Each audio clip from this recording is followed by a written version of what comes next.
Olá, estamos no ar com o CB Poder, em todas as plataformas digitais, TV, podcast e redes sociais. E você, como sempre, tem voz ativa em nossos debates, participando das lives do Correio no Facebook, Twitter ou YouTube. Lembrando que o CB Poder é uma parceria do Correio Brasiliense e da TV Brasília. Eu sou Alexandre de Paula e aqui comigo o secretário de Cultura, Bartolomeu Rodrigues. Secretário, bem-vindo, muito obrigado pela entrevista. Pela primeira vez, o Festival de Brasília vai ser realizado em uma versão digital, um desafio aí em meio à pandemia, fazer o festival sair. As inscrições foram abertas hoje, né? O que vem por aí? Pela primeira vez na versão digital e pela primeira vez também um festival que não se restringe ao território do Distrito Federal, Alexandre. Isso é uma bela notícia. Vai ser um festival nacionalizado. Ele vai ser transmitido pelo Canal Brasil, que é um canal especializado no cinema nacional, sabe? E vai ter a oportunidade de ser visto, discutido em todas as regiões do Brasil e praticamente todos os municípios do país. Isso é motivo de orgulho para nós, é um presente para o Distrito Federal. Ele vai ser transmitido tanto pela TV quanto pela internet também? Também, e também pelo canal, pelo streaming do Canal Brasil, né? A Mostra Brasília, por exemplo, vai ser no streaming do Canal Brasil, que é o Play Brasil. Então, tudo isso vai ser devidamente divulgado no momento certo.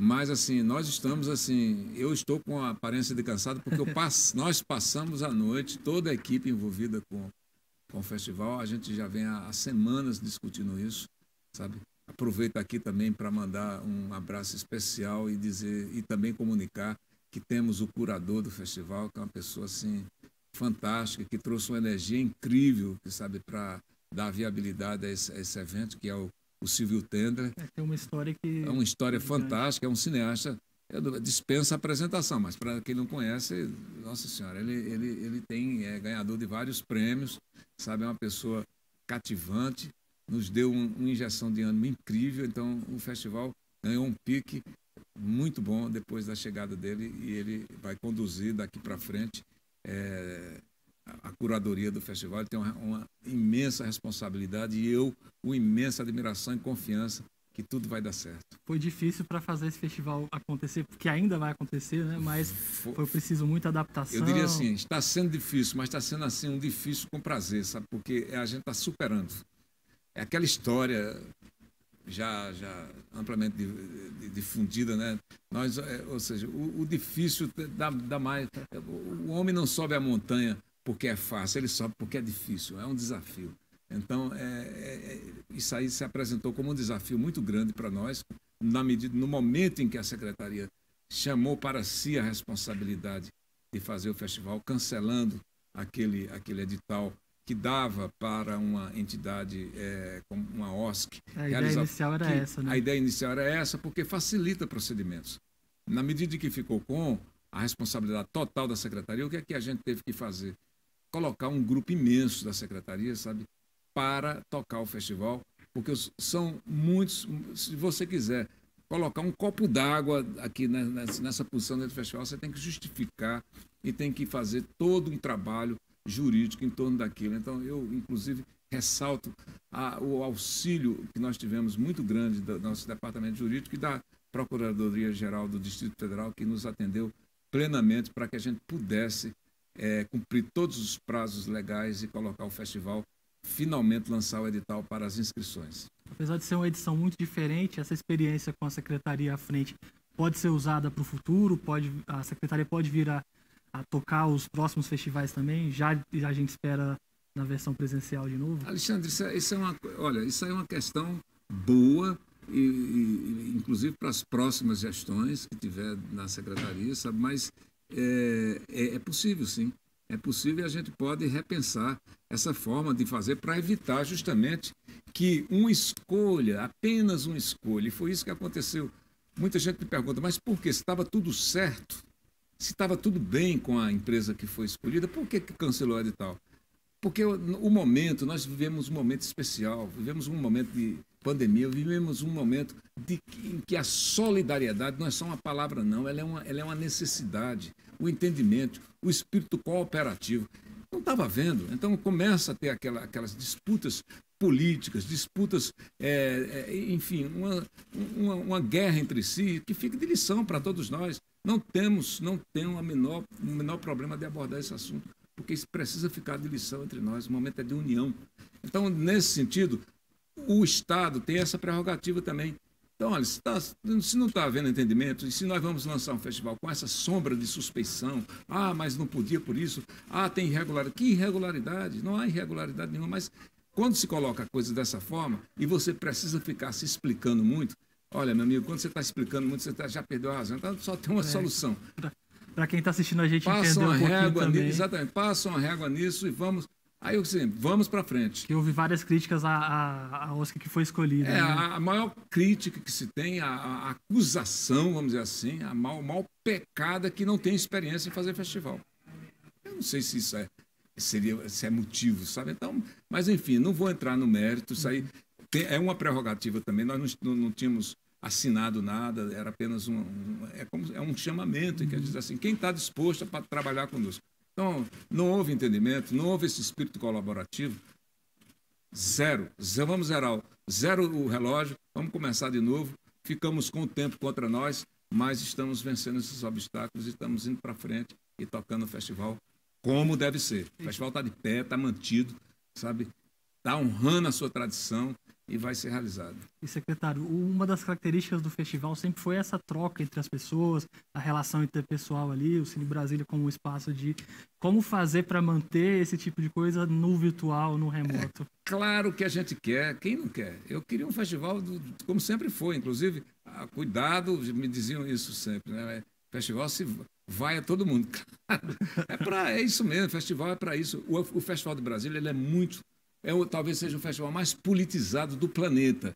Eu ouso dizer isso, mais politizado, sempre foi. Sabe? E é bom que seja. Qual o problema? Não tem problema nenhum. Nós estamos, inclusive, num momento muito, muito importante. Sabe? É um momento, inclusive, de reflexão muito séria. Por isso que eu achei que era preciso ter mais unidade nesse sentido, de reflexão sobre os rumos da cultura, sobre os rumos do cinema nacional, do audiovisual. Sabe? Nós temos agora, por exemplo, uma grande discussão sobre os destinos da Cinemateca, o grande acervo. As pessoas não estão, sabe, no exterior está se comentando isso, talvez mais do que dentro do país. Incrível. Um acervo incrível que nós temos, importantíssimo que nós temos, e precisa que a gente reflita sobre isso. O festival, por exemplo, é um bom campo para a gente tocar essa discussão, por que não? Sabe, então é o seguinte, mas nesse modelo, isso não vai impedir o debate, não. As redes sociais, hoje no país, meu Deus, não tem quem escape delas. E nós vamos promover, nós teremos canais de discussão. Em breve, tudo será disponibilizado para a sociedade. Sabe, no momento, agora a gente está na primeira etapa fundamental, que são as inscrições, que vão até, se eu não me engano, até o dia 10 de novembro, as inscrições dos filmes, para depois a gente começar a anunciar outras novidades, outras coisas que terão no festival, da maior importância. E eu quero muita participação. É importante isso. O Cine Brasília é um marco do festival, é um símbolo do festival, né? Tá diretamente ligado. É difícil pensar no Festival de Brasília e não lembrar do Cine Brasília.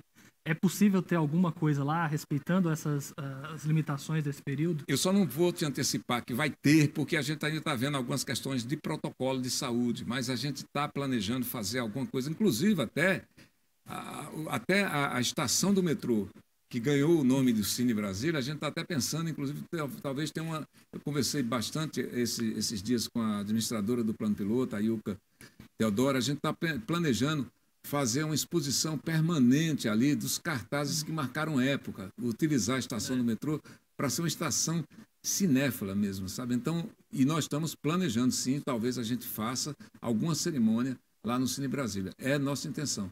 Vamos com calma, vamos devagar, cada coisa no seu tempo, mas eu acho que o Cine Brasília não pode ficar de fora, é da maior importância, é um símbolo, como você falou. Para a exposição tem muito material, né? Muito material, falta história, belíssimo material.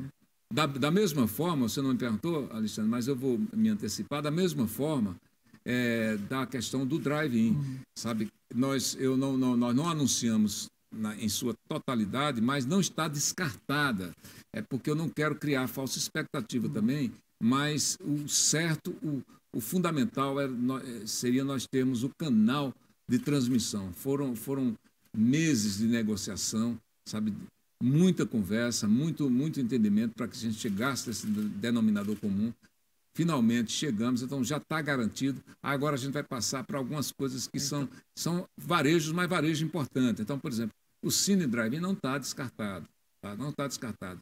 Talvez a gente tenha boas novidades aí pela frente. Então o festival está garantido com a estrutura básica e pode ir acrescentando coisa aí ao longo do Isso, tempo. acrescentar é bom, né? O importante é você garantir a realização. Eu vi o Cacá Diegues dizer agora, com relação ao festival, ele disse assim, olha, importante, nesse momento, eu concordo 200% com ele, é o seguinte, tem que fazer, sabe, que seja um formato menor, que seja o que for, assim, com toda a restrição que possa, mas tem que fazer, o festival não pode ser interrompido, sabe? Ele não pode ser interrompido, até porque o cinema brasileiro, o cinema nacional está precisando de um instrumento e de uma voz como o Festival de Cinema de Brasília, nesse momento. No ano passado, a Mostra Brasília ela teve dificuldades, a Câmara Legislativa tirou o patrocínio, aí o BRB entrou, quase que ela foi de fora do festival.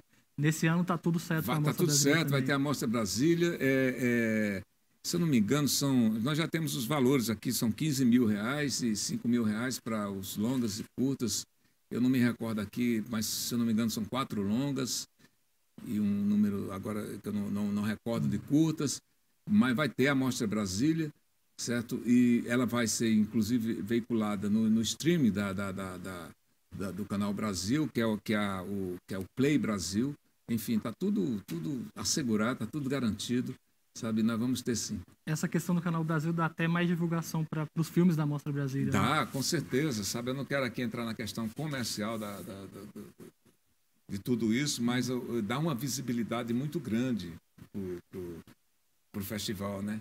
Como eu falei no começo aqui, o festival, ele desta vez, ele vai ser um festival nacionalizado, né? Então, é aquela história, eu estou brincando com as pessoas, olha, chama o pessoal, chama os amigos, sabe? Senta na poltrona e vamos curtir o festival, que vai ser uma maravilha, né? Vai ser muito bom. E eu estou com uma expectativa muito positiva pelas pessoas que estão envolvidas no festival, pessoas, inclusive, de todas, é bom ressaltar isso, Alexandre, de todas as gerações do cinema nacional, pessoas da velha guarda, pessoa que faz cinema hoje no país, está todo mundo. Em breve vocês saberão os nomes dessas pessoas que comporão a comissão de seleção, que comporão o júri da mostra oficial, o júri da mostra da Mostra de Brasília, enfim, todas pessoas de alto gabarito, sabe, que com certeza tudo isso vai ajudar a ser um festival com muita a presença do que tem de melhor do cinema nacional, sabendo, claro, fazendo essa ressalva de que o cinema nacional vem numa crise muito grande, sabe? Mas está mostrando que não se entrega tão facilmente assim e vai brilhar nesse festival. O festival só tinha deixado de acontecer em alguns anos da ditadura militar, né? 72, 73, 74. Qual que seria o impacto de a gente, tanto para Brasília quanto para o próprio Brasil, né, de não ter um festival? Pois é, uma das coisas que mais pesou, sem brincadeira, foi essa sensação de que nós tivemos a interrupção do festival. Um festival que nasceu, olha bem, esse festival ele tem um símbolo da crise, ele nasceu numa crise. Esse festival vem dos anos 60, nasceu no momento da crise do país, assim, um ponto de reflexão muito acentuado, sabe? E teve essa interrupção por imposição dessa crise. Aí nós temos, novamente, isso por uma outra crise que não é política, sabe? É uma crise de saúde, embora tente-se, hoje em dia, politizar a crise de saúde, a que ponto nós chegamos. Mas é uma crise sanitária, uma crise de saúde. E nós temos também que ceder, recuar. Isso estava realmente me machucando, sabe? Estava me preocupando terrivelmente. Seria uma lástima. E no momento, como eu disse, no momento em que a gente precisa, todo o segmento cultural está precisando partir para o debate. A gente tem que saber o que é que nós vamos fazer e o que nós seremos pós-pandemia. Nós estamos num ponto de inflexão da nossa sociedade. E a cultura tem uma participação e tem uma importância crucial nisso aí. Sabe? Nós temos responsabilidades perante a sociedade. Para debater não só a própria cultura, mas também o que quando a gente está debatendo a cultura, a gente está debatendo a nossa identidade, a nós mesmos, a nossa postura como cidadãos, como políticos, como seres humanos. A cultura tem essa vantagem, ela consegue reunir tudo isso. Esse sentimento está presente. Quando a gente está discutindo questões culturais de verdade, e não coisas pontuais disso, daquilo outro, tem que fazer isso. Não, quando a gente está discutindo, nós estamos discutindo a nós mesmos, a nossa sociedade, qual o nosso direcionamento, o que é que nós queremos de país, como país, que proposta nós temos para o futuro.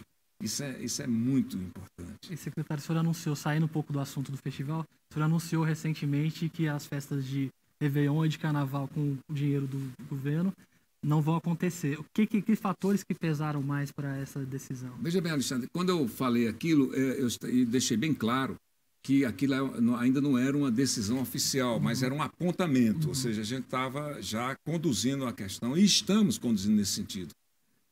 Porque estamos conduzindo de uma forma responsável. Sabe, se você me apresentar um protocolo para uma festa de carnaval, eu vou te dar um prêmio. Certo? Com segurança. Porque é o seguinte, você sabe o que, que eu quero dizer? Uma festa que tem, sabe, é movida a movimentos que transcende a normalidade do ponto de vista, assim, não é uma coisa, não é uma festa assim, do dia a dia. Ela é movida a alguns excessos. E é natural que seja. Para isso, inclusive, é que todo o aparato de segurança do Estado, aqui e no mundo todo, se move e se mobiliza com o Carnaval. A Secretaria de Segurança já tinha, inclusive, nos questionado, afinal, vai ter ou não vai, porque precisa se programar. Os blocos precisam se programar. E eu ouvi, inclusive, de alguns blocos, não oficialmente, agora eles estão mandando, fiquei sabendo, uma proposta oficial de adiar o Carnaval, transferir para outra data, tudo isso será discutido. Sabe? Mas eu vi algumas ponderações deles próprios, ponderações corretíssimas. Sabe? Eu vi em outras cidades, em outras localidades aqui do país, ponderações corretíssimas. Agora, o Estado tem responsabilidade. Nós não vamos colocar recurso numa coisa que nós não sabemos como vai estar no período do Carnaval. Aí diz assim, aí em agosto, nós não temos certeza como estará agosto. É preciso primeiro, antes de mais, nós não prevíamos esse vírus, mas nós estamos num momento de refluxo.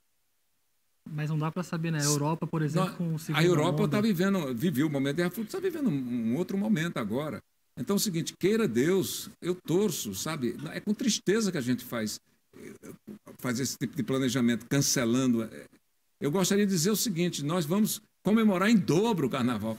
Minha grande satisfação seria essa. Ficaria muito feliz se pudesse dar essa notícia. Mas é o seguinte, sim, mas a vacina está saindo, vai sair. Saiu a vacina. Até chegar todo Quem mundo garante é difícil, que né? até lá 7 bilhões de pessoas, ou será só o Brasil que vai estar imunizado? O mundo inteiro está esperando essa vacina. E outra coisa, a eficácia dessa vacina, sabe, ainda é um ponto de interrogação. Ainda é um ponto de interrogação. A Covid, sabe, se você se abstrair um pouco dessa discussão política que se faz hoje sobre a vacina, a Covid ainda é uma doença relativamente desconhecida. Ela ainda está em estudo para você assegurar que no dia X a população de Brasília está imunizada. Eu acho que a população não compreende isso. Eu acho que a maior parte da sociedade compreende isso e sabe que o Estado não está querendo cercear a liberdade, nem cercear a alegria do povo. Muito pelo contrário, nós gostaríamos de estar anunciando isso. Agora nós temos que ter responsabilidade. A situação dos artistas hoje é muito complicada. A pandemia impactou muito severamente todo o setor cultural como um todo, né? E aí a Lei Aldir Blanc veio para tentar ajudar, começou já a ser pago a primeira linha. Como é que está? Em que pé que está? Hoje nós temos, inclusive, Alexandre, nesse momento, tem uma equipe toda lá na Secretaria reunida, pessoal que tem um grupo de trabalho lá exclusivamente para tratar, porque esta semana a gente começa a pagar a linha 1. Né? Então, a partir de quarta-feira, já está depositado na conta de muita gente. Agora, a novidade que o Distrito Federal tem, uma novidade boa. Eu não sei, eu não posso te garantir que nós somos os primeiros. Talvez sejamos. E se não formos, pelo menos nós vamos ser bastante copiados. Mas aqui a linha 1, a lei Aldir Blanc prevê o pagamento de 3 parcelas no auxílio emergencial, que são retroativos à edição da lei, portanto, se não me engano, mês de junho, julho, esses pagamentos seriam de uma vez só, né? Essas 3 parcelas de R$ 600. Nós partimos para uma outra fórmula, usando como similar o fato de o governo federal ter estendido o benefício, de socorro emergencial do âmbito federal. Nós fizemos uma consulta ao nosso jurídico, à Procuradoria-Geral, obtivemos sinal verde, então, ao invés de 3 parcelas, nós estamos pagando 5. Então, o nosso auxílio emergencial vai variar de R$ 3.000, né, Estou contando tudo, né? Exatamente, 5 parcelas de R$ 600, vai variar de R$ 6.000 a R$ 6.000, que são para aquelas pessoas, as mulheres, sobretudo mantenedoras do lar. Então, muita gente vai receber R$ 6.000. Isso é um diferencial marcante, sabe? É um ponto para nós, é uma mostra de como nós estamos tratando com responsabilidade e com verdadeiro espírito social a Lei Aldir Blanc, que é uma conquista dos trabalhadores da cultura. As outras linhas, todas, também já estão sendo as providências legais e administrativas já estão sendo tomadas para, na sequência, nós lançarmos. A gente quer encerrar, até o final do ano, nós temos executado com toda transparência e com toda a justiça social que ela impõe a Lei Aldir Blanc aqui em Brasília, sabe? Eu acho que isso é muito importante, como eu falei, é uma conquista, sabe? E chega a ser emocionante a gente ver que está chegando na ponta. Com relação à linha 1, a única observação que eu faço é que aconteceu justamente aquilo que eu já tinha previsto lá atrás, quando houve a primeira discussão da Lei Aldir Blanc. Se eu não me engano, eu falei aqui mesmo no CB Poder, que a minha expectativa é que essa linha 1, o número de beneficiados fosse bem menor do que nós supunhamos. E, de fato, foi. Por quê? Isso se deve ao fato de que muita gente já recebeu outro tipo de benefício, portanto, quando fez os cruzamentos, né, quando fez cruzamento com a data prévia, Receita Federal, essas coisas todas aí, filtrou bastante, então diminuiu muito o número. Secretário, esse impacto todo ele vai fazer o setor cultural, essa indústria que é movida junto com a arte e tudo mais, ter que se reinventar, ter que mudar processo. Quais são os caminhos, qual é o debate a partir de agora? Eu não quero dizer que o Distrito Federal está todo mundo com a vida resolvida, não, muito pelo contrário. Nós temos aí problemas seríssimos um dos setores primeiros a sentir o impacto, sabe, da pandemia, mas aqui a gente tem pelo menos assim a sensação de que nós temos assim colocado, atendido à altura tudo que foi o que nós pudemos fazer e que estava ao nosso alcance foi feito, e foi feito de uma maneira assim muito rápida, muito eficiente, sabe? Quando nós lançamos, por exemplo, os editais de auxílio emergencial com recursos do FAC, do Fundo de Apoio à Cultura, muita gente duvidou mesmo, que não vai dar tempo, o processo é burocrático, e de fato é. O processo é burocrático, não vai dar tempo, não há condições de examinar tudo, etc. Tal, e nós já estamos efetuando todos os pagamentos, sabe? De alguns, por exemplo, como o FAC Prêmios, nós praticamente já encerramos, se tem um ou outro aí, é por pendência documental, alguma coisa nesse sentido, mas nós já encerramos pagamentos, enfim, nós injetamos na economia do Distrito Federal, na área da arte e cultura, da economia criativa, sabe? Nós injetamos uma quantia considerável de recursos que foi, de fato, chegou na ponta onde nós queríamos que chegasse. Sabe, você basta acompanhar pelo Diário Oficial, você vai lá ver e constantemente as notas de empenho da Secretaria disponibilizando os recursos para os agentes culturais que pleitearam, conjunto à Secretaria de Cultura e Economia Criativa, uma ajuda, seja através do edital, seja através dos projetos que estavam rolando. Isso, eu digo, com relação ao FAC e também com a execução de emendas parlamentares e fomento que a gente utilizou bastante para socorrer em projetos pontuais, sobretudo para atender a periferia do Distrito Federal. Secretário, o FAC é sempre um assunto que está em pauta, os artistas estão sempre falando disso, sempre geralmente reclamando que o dinheiro ainda não saiu, que está demorando. Como é que estão os processos em aberto? O que está previsto a partir de agora? Onde está o dinheiro do FAC? É isso que eles mais perguntam. É a grande pergunta. Onde está o dinheiro do FAC? Eu já respondi, sabe, o dinheiro do FAC está rodando, está girando aí, está circulando, bastante por aí, certo? E o seguinte, tem um superávit. Tudo bem, o que eu posso dizer, que eu posso responder para você, Alexandre, para todos que estão nos assistindo aqui, é o seguinte: no momento em que eu colocar o superávit à disposição do orçamento da Secretaria de Cultura, nós utilizaremos e utilizaremos bem. Utilizaremos bem, da mesma forma, nós fomos até o fim com todos os recursos que foram disponibilizados para o FAC este ano. No dia 31 de agosto, quando nós consultamos a Secretaria da Economia, o Tesouro local, o que restava de disponibilidade, o que foi apontado, restavam 9 milhões, nós fizemos o último edital, que foi o FAC Visual Periférico, e estamos executando ele. Então é o seguinte, nós trabalhamos com aquilo que está disponível para nós. Se há um superávit, sabe, e se há esse questionamento, o Tribunal de Contas está questionamento se há, então vamos descobrir, no momento que esse dinheiro estiver na frente, estiver ali na tela do computador da Secretaria do recurso disponível, não tenha dúvida, nós vamos utilizar e bem esse dinheiro. Secretário, como fazer, tendo esse dinheiro, para garantir que o FAC seja mais democrático, que ele chegue a mais pessoas, que ele não fique nos mesmos meios? Né? Aí sim, aí é outra questão. Aí é uma questão de política pública cultural.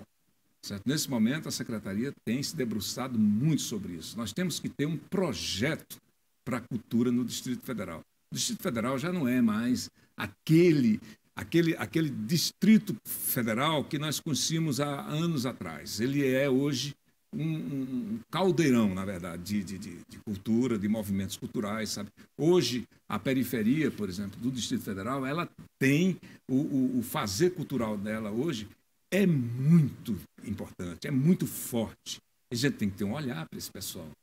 Então é o seguinte, eu não quero praticar uma política pública, cultural, para sustentar estruturas já que, de uma certa forma, obsoletas. A gente tem que diversificar. Diversificar em todos os sentidos. Sabe, é uma palavra gasta, mas tem que democratizar, dar mais acesso, dar mais voz, ouvir mais os setores, sabe, para a gente pulverizar. Quando eu falo pulverizar, não é assim, jogar dinheiro para cima, não. Não, é direcionar em projetos que realmente... Porque o importante é que aquele recurso seja visto como um investimento. O Estado não tem que sustentar a cultura, ele tem que investir e apostar no agente cultural, para ele gerar emprego, para ele gerar renda, para ele manter a tradição cultural viva. Você tem que promover isso aí, não é sustentar. Você não pode transformar o FAC, meu FAC, minha vida. Não pode ser assim. O FAC é de todos, e ele tem que servir para sustentar toda uma cadeia produtiva da cultura. Certo? Quando eu digo toda, ele tem que penetrar, por exemplo, em segmentos que nunca tiveram acesso a recurso público e faz cultura. Está fazendo cultura ali, resistindo bravamente. Nós temos que chegar junto dele. Nós temos que chegar junto dele e dizer assim, ó, vamos fazer cultura junto com você também. Sabe? Porque você está mantendo uma tradição, você está empregando gente, sabe? Você está gerando renda para a população, ao mesmo tempo em que você está tornando a cultura um elemento, inclusive, civilizador, um elemento de paz, sabe? Numa sociedade que precisa de trazer os jovens para atividades nesse sentido. Sabe? Então, esses programas que tem por aí, muitas vezes espontâneos, precisam ter um olhar muito especial da Secretaria de Cultura. Assim, ela estará fazendo política pública cultural. Secretário, é aquela pergunta que a gente espera muito que chegue a hora de não precisar mais fazer, já até deve saber o que é, mas o Teatro Nacional, como é que está o processo burocrático, como é que vai? Está indo, certo? Está dentro do cronograma, ainda está na fase, mas em breve a gente já vamos ter algumas coisas acontecendo efetivamente no Teatro Nacional. Nós já identificamos, inclusive, como começar a, vamos dizer assim, direcionar as primeiras obras do Teatro Nacional, certo? Há 2 semanas aproximadamente, Alexandre, eu acho que tem 2 semanas ou 3 no máximo, eu estive com uma equipe técnica da Nova Cap, a gente a gente fez uma visita em locais assim que, eu te confesso, eu nem sequer tinha ideia que existia dentro do Teatro Nacional, para nós verificarmos alguns problemas estruturais, que são obras que não vão, aí onde está, né? São aquelas obras que não vão aparecer para o grande público, mas que precisam ser feitas e precisam ser feitos primeiro, porque senão a casa cai. Você está entendendo? Primeiro tem que colocar as escoras, sabe?